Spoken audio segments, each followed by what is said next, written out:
Dan tadi ada pertanyaan bagaimana proses menemukan Makaila untuk di film Sumala ini, mungkin boleh oleh Pak Rocky. Itu lebih ke casting sih ya. Kita casting lumayan banyak orang. Dari prosesnya casting kita mungkin ratusan talent, tapi yang memang cocok pada akhirnya jatuh ke Makaela.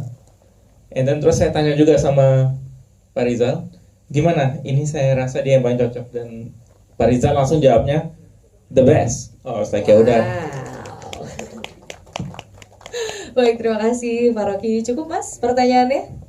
Jawabannya maksud saya, maaf. Oke. Boleh diberikan ke Mas ya. Kalau yang Semarang itu kebetulan kita lagi cari thread, dan emang threadnya pada waktu itu yang kita lagi suka banget kebetulan di Semarang, di Kabupaten Semarang.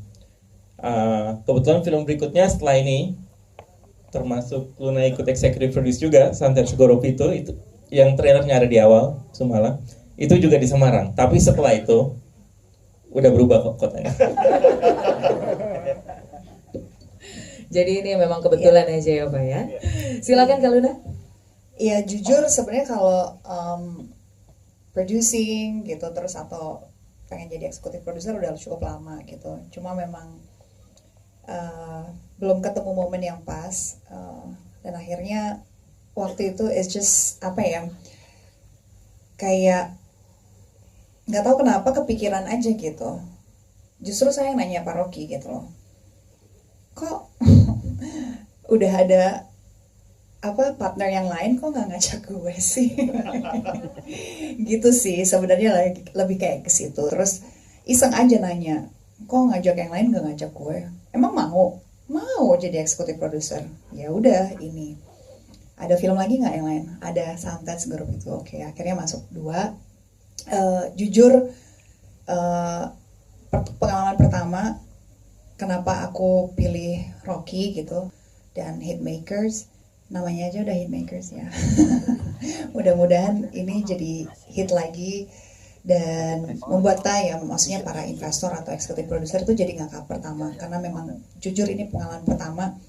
Saya lebih deg-degannya di angka ya besok.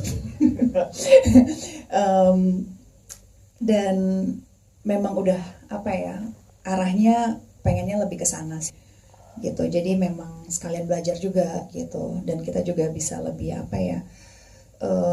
memiliki juga gitu. Bagaimanapun juga kan kita main di situ, terus kita juga as a producer eksekutif gitu. Jadi kayak ngerasa lebih pengen all out lagi promonya, dan lebih berasa babynya juga gitu. Dan ya alhamdulillah project kedua juga di Hitmakers, Segoropito, Santet.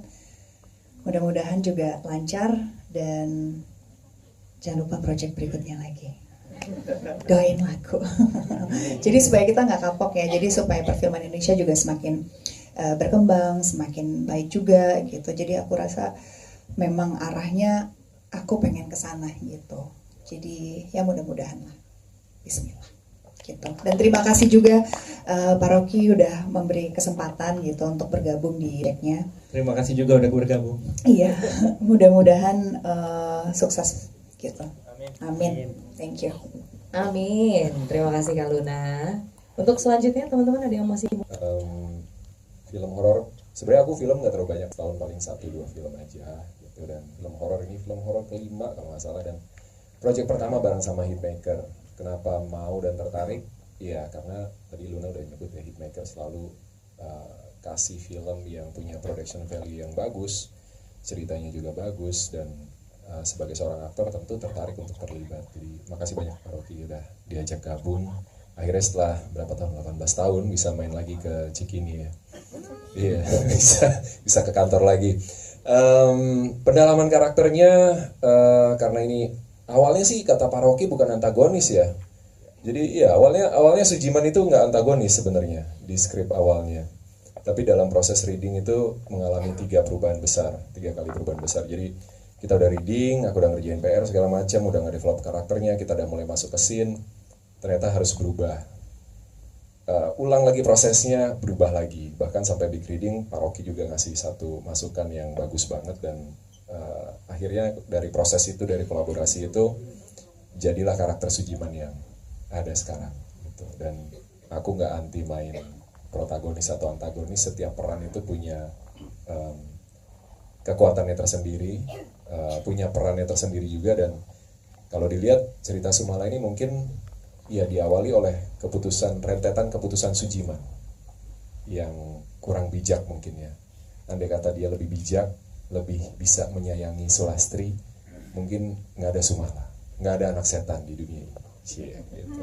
Tapi karena harus ada, jadi Sujimannya harus dibuat sedemikian rupa supaya semuanya menjadi masuk akal. Terima kasih. Setelah Indonesia, setiap minggu pasti ada di setiap negara. Kalau di Australia, New Zealand kalau nggak salah 1 bulan setelahnya, tapi kalau Malaysia, Singapura dan lain-lainnya 1 sampai 2 minggu setelah tayangan di Indonesia. Oh, oke. Jadi buat teman-teman mungkin Film Indonesia pertama yang akan tayang di bioskop Australia dan New Zealand. wow, boleh berikan tepuk tangan teman-teman. Oke nih. Iya seru banget Pak. Kita kan bikin 4 poster.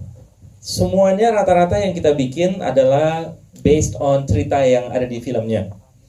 Seperti yang kepala putus, atau yang di anak-anak di cornfield yang meninggal, itu kan semua sesuai film. Kita coba menjual ke penonton bahwa apa yang dilihat di poster ya itu juga yang akan dapat di trailer dan di film. Kita nggak mau salah kasih informasi ke mereka.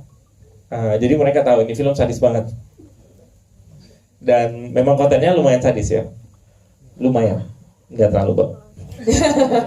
Ya ada meja kita gini nih berjam-jam. Kalau Darius kan cuma gini, aku yang kebagian miring. Jadi selama kurang lebih berapa ya 30 menit ya miring gitu. Badannya sih sebenarnya ada, tapi kan di ujung terus ya ceritanya di darah-darahin terus nanti di CG dipotong gitu. Kurang lebih gitu. Kalau Darius gimana? Potongnya pakai itu pisau undangan itu. Oh, nggak keputus. Kurang tajam ya.